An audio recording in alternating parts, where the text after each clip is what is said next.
Hello नमस्कार दोस्तों, स्वागत है आप सभी का हमारे इस यूट्यूब चैनल पर।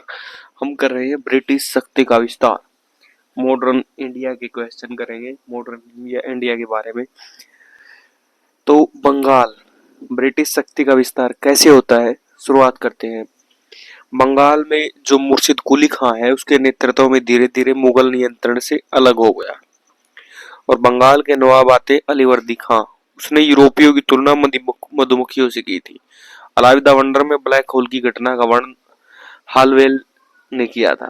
भारतवर्ष में ब्रिटिश साम्राज्य का संस्थापक रॉबर्ट क्लाइव को माना जाता है, जिसने प्लासी के युद्ध में बंगाल के नवाब सिराजुद्दौला को पराजित करके पहली बार भारत में ब्रिटिश शासन की नींव रखने का कार्य किया था। और प्लासी के युद्ध के समय बंगाल का नवाब कौन था? सिराजुद्दौला और उसका सेनापति मीर जाफर था। प्लासी के युद्ध के समय मुगल शासक आलमगीर द्वितीय था और ब्रिटिश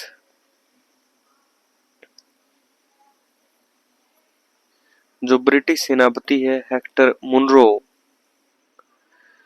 वह 22 अक्टूबर 1764 को बक्सर के युद्ध में तत्कालीन बंगाल के नवाब मीर कासिम, अवध का नवाब शुजाउद्दौला और दिल्ली के मुगल सम्राट शाह आलम द्वितीय को शामिल करता है।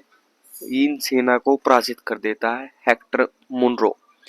रॉबर्ट क्लाइव प्लासी के युद्ध में अंग्रेजों का नेतृत्व करता है और सिराजुद्दौला को पराजित कर देता है। प्लासी का युद्ध जीत लिया अंग्रेजों ने, बक्सर का युद्ध जीत लिया। हम घटनाएं पढ़ेंगे, प्रमुख घटनाएं कौन कौन सी हैं और कब हुई थी, ये पूछ सकता है आपके एग्जाम में। सिराजुद्दौला बंगाल का नवाब कब बनता है? 1756 में सिराजुद्दौला बंगाल का नवाब बनता है। ब्लैक होल की घटना होती है 20 जून 1756 को।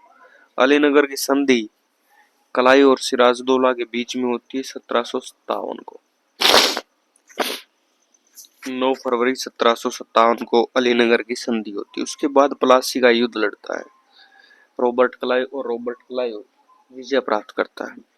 उसके बाद मीर जाफर को बंगाल का नवाब बनाया जाता है 1757 से 1760 तक। मीर कासिम को फिर बंगाल का नवाब बनाया जाता है। मीर जाफर को फिर से बंगाल का नवाब बनाया जाता है और बक्सर का युद्ध होता है। 1764 में बक्सर का युद्ध लड़ा जाता है। इलाहाबाद की प्रथम संधि होती है शाह आलम और रॉबर्ट क्लाइव के बीच में, और इलाहाबाद की दूसरी संधि होती है 1765 में, होती 16 अक्टूबर को। तो इस तरह से जो ब्रिटिश थे धीरे धीरे भारत पर अपना नियंत्रण बनाना चाहते थे। इलाहाबाद की पहली संधि के अनुसार क्या होता है? मुगल बादशाह शाह आलम द्वितीय ने कंपनी को बंगाल, बिहार और उड़ीसा की दीवानी दे दी। अंग्रेज पहले तो व्यापार में अपना हाथ आजमाते हैं, उसके बाद भारतीय सत्ता को हथियाने की कोशिश करते हैं। इलाहाबाद की संधि के समय ईस्ट इंडिया कंपनी का गवर्नर था रॉबर्ट क्लाइव। कंपनी ने दीवानी के काम के लिए 2 उप दीवान भी रख लिए थे। बंगाल के लिए मोहम्मद रजा खान और बिहार के लिए राजा सिताब राय नियुक्त किया गया। एडमंड बर्क ने क्लाइव को बड़ी बड़ी नींव रखने वाला कहा था और स्वर्ग से उत्पन्न सेना नायक रॉबर्ट क्लाइव को कहा गया है।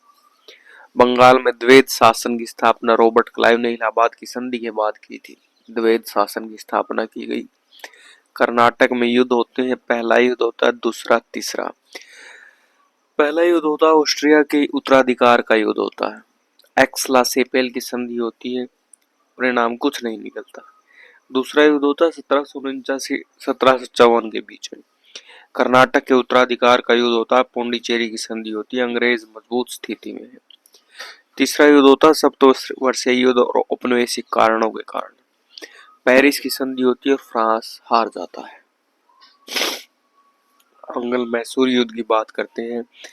हैदर अली 1761 से 1782 तक और उसका पुत्र टीपू सुल्तान 1782 से 1799 तक मैसूर के शासक थे। 1787 में जो टीपू सुल्तान है वह अपनी राजधानी श्रीरंगपट्टनम में बादशाह की उपाधि धारण करता है। स्वतंत्रता का वृक्ष लगवाया जाता है, साथ ही जैकोबिन क्लब का सदस्य बनता है। 4 आंग्ल मैसूर युद्ध होते हैं अंग्रेजों के बीच में और मैसूर के बीच में। हैदर अली 1773 से 1769 तक। लॉर्ड वेरेलिस्ट मद्रास की संधि करता है। दूसरा युद्ध होता है हैदर अली और बंगाल का गवर्नर बनता है वारेन हेस्टिंग्स। मंगलोर की संधि होती है, हैदर अली मर जाता है। तीसरा युद्ध होता है टीपू सुल्तान के बीच में, लॉर्ड कॉर्नवालिस आता है, श्रीरंगपट्टनम की संधि होती है। और एक चौथा युद्ध होता है टीपू सुल्तान के बीच में, लॉर्ड वेल्जली मैसूर की गद्दी पर अडयार वंश का बंगाल कृष्णराज बैठता है। टीपू सुल्तान की मृत्यु हो जाती है।